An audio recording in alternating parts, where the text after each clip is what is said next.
Saudara dan saudari terkasih, Injil kita pada hari ini diambil dari Injil Matius bab 14 ayat 22 sampai 36.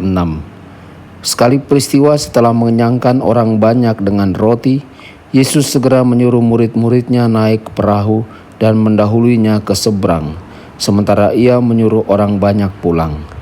Dan setelah orang banyak itu disuruh pergi, Yesus mendaki bukit untuk berdoa seorang diri. Ketika hari sudah malam, ia seorang diri di situ. Perahu para murid sudah beberapa mil jauhnya dari pantai, dan diombang-ambingkan gelombang karena angin sakal. Kira-kira jam 3 malam datanglah Yesus kepada mereka berjalan di atas air. Melihat dia berjalan di atas air, para murid terkejut dan berseru, "Itu hantu!" Dan mereka berteriak ketakutan. Tetapi Yesus segera menyapa mereka, katanya, "Tenanglah, akulah ini, jangan takut." Lalu Petrus berseru, "Tuhan, jika benar Tuhan sendiri, suruhlah aku datang kepadamu dengan berjalan di atas air." Kata Yesus, "Datanglah." Maka Petrus turun dari perahu dan berjalan di atas air mendapatkan Yesus. Tetapi ketika dirasakannya tiupan angin kencang, Petrus menjadi takut dan mulai tenggelam lalu berteriak, "Tuhan, tolonglah aku." Segera Yesus mengulurkan tangannya, memegang dia dan berkata, "Orang kurang percaya, mengapa engkau bimbang?" Keduanya lalu naik ke perahu dan redalah angin, dan mereka yang ada di perahu menyembah dia, katanya, "Sungguh engkau anak Allah." Setibanya di seberang, mereka mendarat di Genesaret. Begitu Yesus dikenal oleh orang-orang setempat, mereka memberitahukannya ke seluruh daerah. Maka semua orang sakit dibawa kepadanya. Mereka memohon supaya diperkenankan menjamah jumbai jubahnya, dan semua orang yang menjamah dia menjadi sembuh. Demikianlah sabda Tuhan, terpujilah Kristus.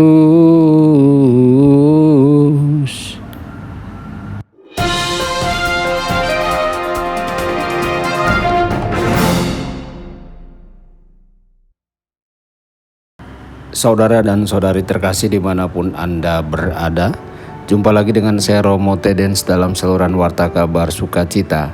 Semoga Anda semua dimanapun berada senantiasa dalam keadaan sehat dan bahagia.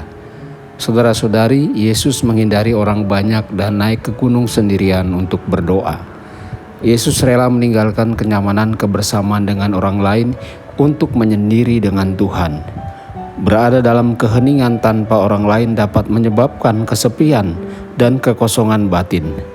Kita mungkin merasakan dorongan untuk mencari orang lain, untuk membius kita dari rasa sakit karena sendirian. Jika hal ini terjadi, kita perlulah bertekun dalam doa. Penderitaan dari keheningan dapat berubah menjadi sukacita dan kedamaian. Tetapi kita harus tetap bersama Tuhan dan belajar untuk menikmati kehadirannya dalam doa yang tenang. Tenanglah, ini aku, jangan takut. Saudara-saudari, Petrus berkata kepada Yesus sebagai jawaban, "Tuhan, jika itu engkau, perintahkanlah aku untuk datang kepadamu di atas air." Terkadang ketakutan kita akan doa dalam hati bisa lebih kuat daripada ketakutan Petrus akan Yesus di atas air. Kita begitu terbiasa dengan kebersamaan dengan orang lain, sibuk dan dibutuhkan, sehingga kita takut melepaskan kenyamanan ini, bahkan untuk waktu doa yang singkat. Kita harus rela melepaskan kenyamanan ini setidaknya untuk sementara waktu. Jika kita mau belajar berdoa, kita harus mengosongkan diri kita untuk diisi oleh Yesus, untuk percaya dan bersandar pada kekuatannya. Setelah mereka naik ke perahu, angin mereda. Begitu kita naik ke perahu, yaitu begitu kita memutuskan untuk berdoa dengan hening dan fokus, ketakutan kita mereda seperti angin. Kita harus membuat keputusan tegas untuk menyelami kekuatan penuh dalam doa kita dan sukacita dari doa yang sejati. Mintalah kasih karunia Tuhan.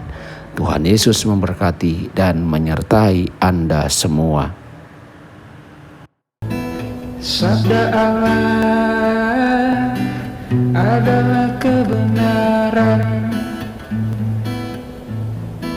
Sabda Allah adalah kehidupan. Mari kita mencintainya, mari kita menghayatinya. Ya Tuhan yang ku muliakan, sabdamu angkat resahku.